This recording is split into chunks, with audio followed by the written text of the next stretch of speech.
It's not my fault. You've been lying, saying that I took away your...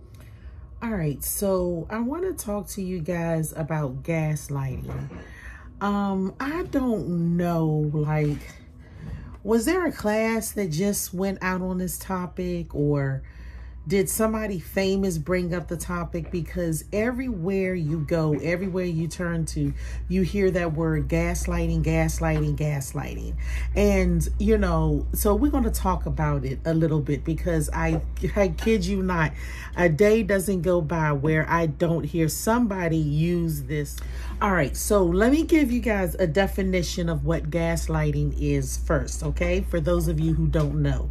So gaslighting, it's making someone seem or feel unstable, irrational, and not credible, making them feel like what they're seeing or experiencing isn't real, that they're making it up, that no one else will believe them. Gaslighting involves an imbalance of power between the abuser and the person that's gaslighting. All right, so is gaslighting possible? Do people do it? Yes.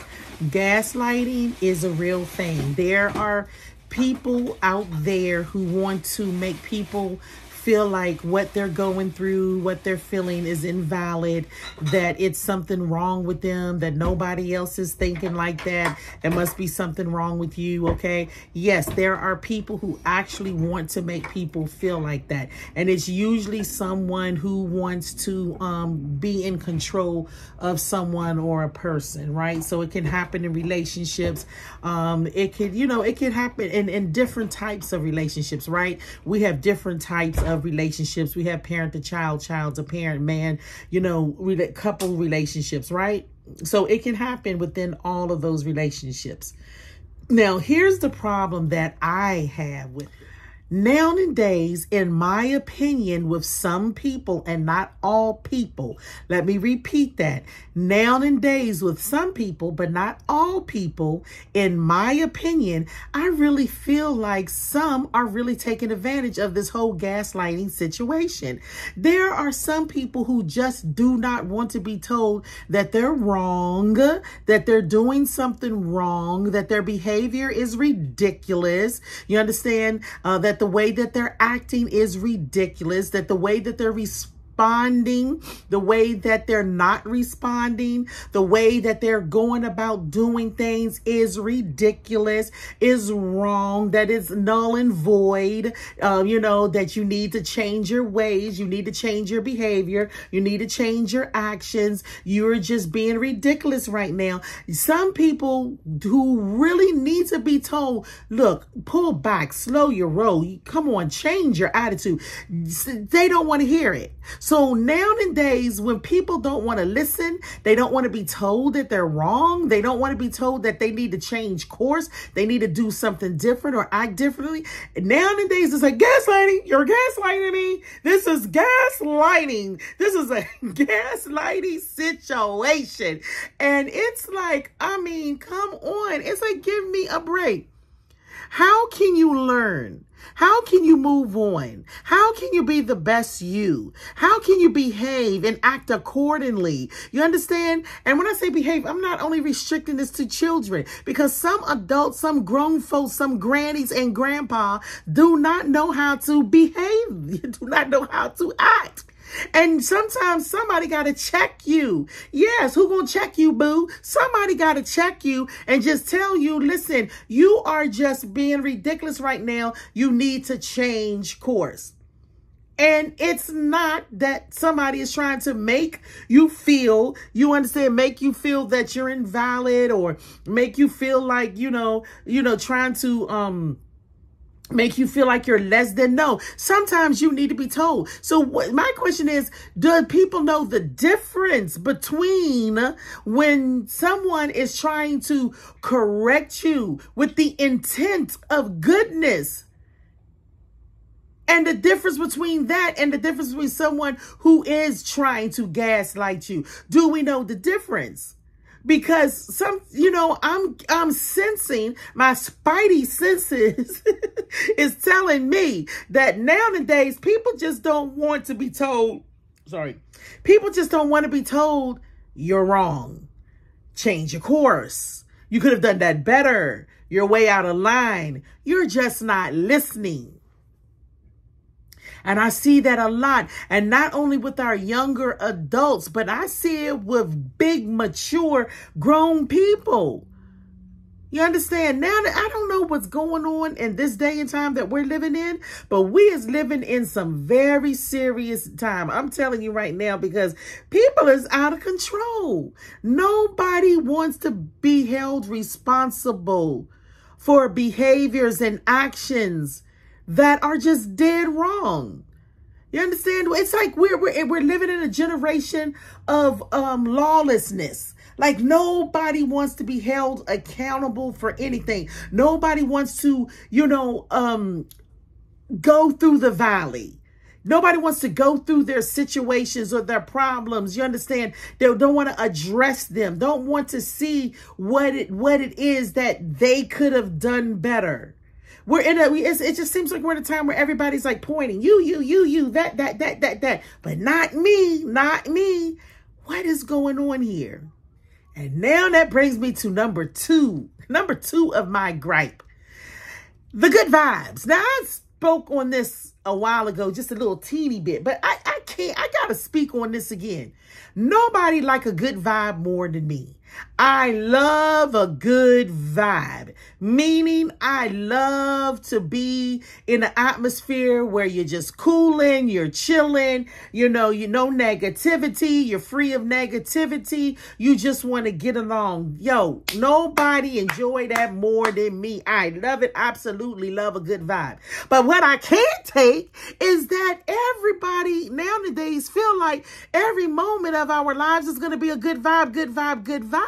And sometimes people want to relinquish their responsibility to be able to feel that which is wrong, or to feel, you understand, pain and, sometimes situations that is not good, don't want to feel it, don't want to be, responsible for something, that you may have done that was wrong, Sometimes, people want to run away, from their past or something that they did or something that happened to them and want to be like, good vibe, only good vibe, and don't want to deal with their situations, baby. If you don't learn to deal, acknowledge, deal, talk about, hash it out, your situations, your trauma, your problems, whatever, you got to be able sometimes to feel that, to deal with it so that you're able to move on. It is very irresponsible to think that good vibe, nobody want to deal with that, good vibe only, good vibe. It is very immature, premature if you think that you'll be able to live life like that, that you're just going to good vibe your whole life through and never have to deal with feelings and emotions and situations. I'm telling you, I see that these days. I really see where people just want to feel like they don't have to be held accountable, or they don't have to, be responsible, or they don't have to deal with. I choose not to deal with it, baby. Do not let the good vibe train fool you. Don't let it. Listen, sometimes we can pack away feelings, pack away emotions and feel like we're not going to deal with it. But guess what? These things, these packed away things, they have a way with regurgitating, coming back up. You understand? It do. And listen to me. It's not every time in our life where we're just going to be like good vibe for the rest of our life and not have to deal with things. It is just really foolish if anyone really thinks that that's what life is going to be like. No. Now, yes, I do believe that there are sometimes you got to leave some people where they be. Sometimes you got to leave some such situations where it's at and you move on and you choose peace. I absolutely believe that. And I absolutely believe that there is times for that. But what I see that's going on now is that people want to try to walk away from responsibility and walk away from accountability because they feel, they want to say, no, I choose good vibe. No, sometimes, and not all the time, sometimes people are not choosing choosing good vibes. People are choosing to try to push down their feelings, their emotions, and trying to push away things that they really need to hash up, talk about, and deal with. So, these are just some things. It's just random that I was thinking about that really just got me in a pickle. All right. And another thing I want to talk about, I'm eating me some rice and ackee and saltfish. So, another thing I want to talk about is managing your mental health. It is imperative that one manages their mental health. Mental health, and I'm speaking to those who have been diagnosed with mental health, and I'm speaking also to those who, you maybe feel like you might, have a diagnosis. Maybe you have not been diagnosed, but you just have you just feel like something is going on.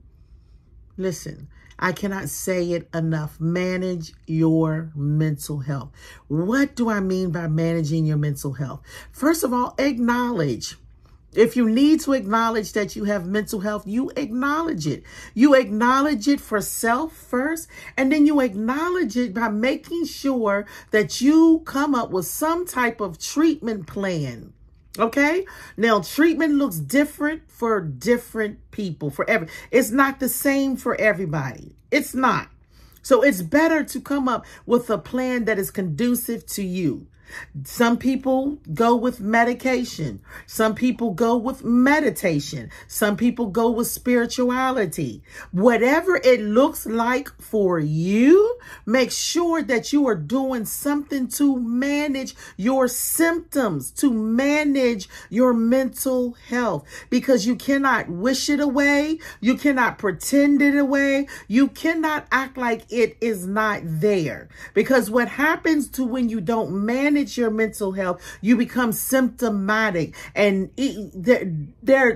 each diagnosis, some of them share the same symptoms, and some mental health diagnoses have different symptoms altogether.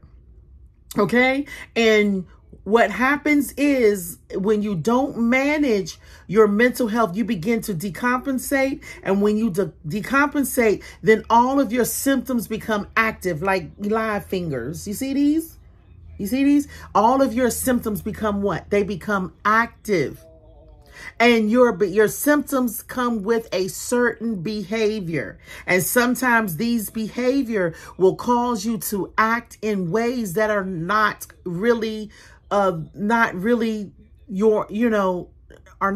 ways that you would, have you doing things that you would not normally do. You understand? And sometimes you can end up in the hospital.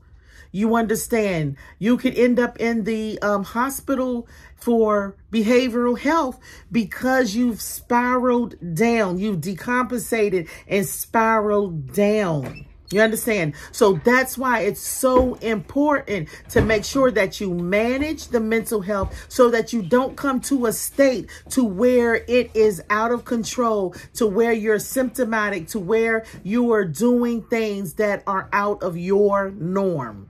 Okay? No, you don't want that for you. You understand? Sometimes, let's just use depression as an example. Okay? Sometimes there's different levels of depression. You don't want to get to the level of depression to where perhaps maybe, I'm not saying that this happens to everybody. I'm not talking about anybody in particular. I am now talking about depression as a whole and given scenarios. Okay. Now, you don't want your depression to come to a level to where you may be experiencing suicidal ideations. Okay. You don't want it to come to that, or you may attempt to commit suicide. No, you don't want to get to that level. What you want to do is you want to manage that depression before it gets to a level to where you become, where you start thinking of self-harm.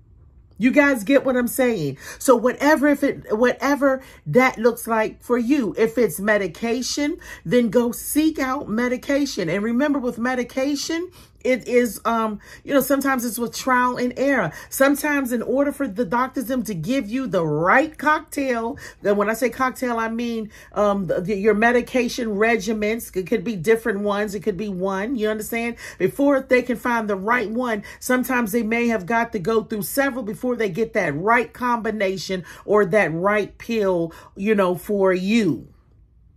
Okay, so if it's medication, then you go to the doctor and you seek medication. If it's meditation, then you do your meditation. If it's spirituality, then you do what you do for spirituality. But for God's sake, whatever it is, make sure that you are doing something to do what? To manage your mental health.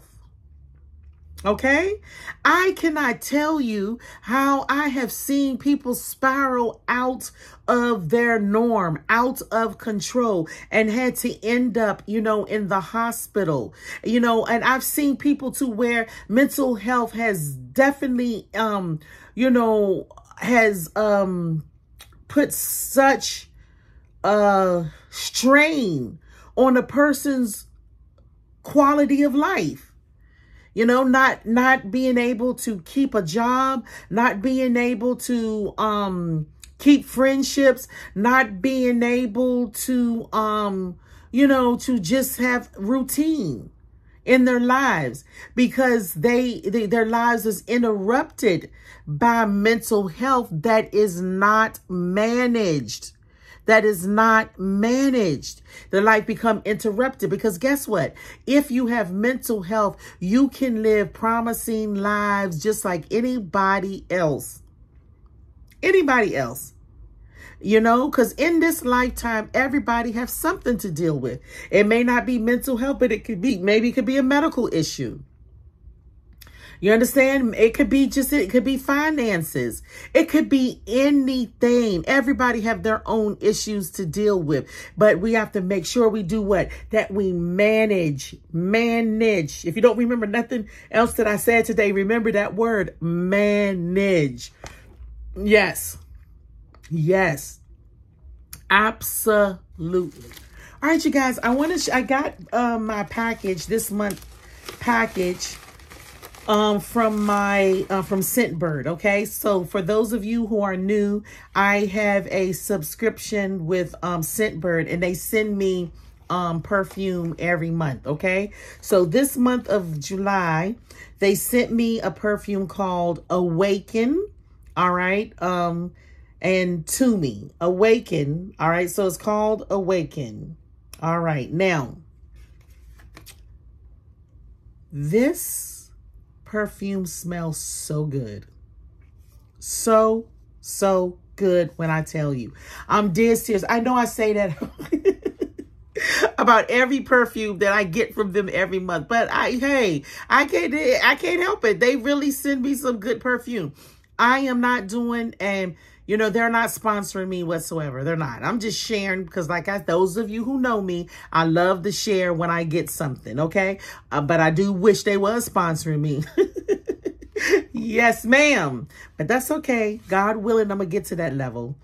All right. So the key notes in this perfume, which is Awaken, and I guess it's a replica of To Me, T-U-M-I, I guess.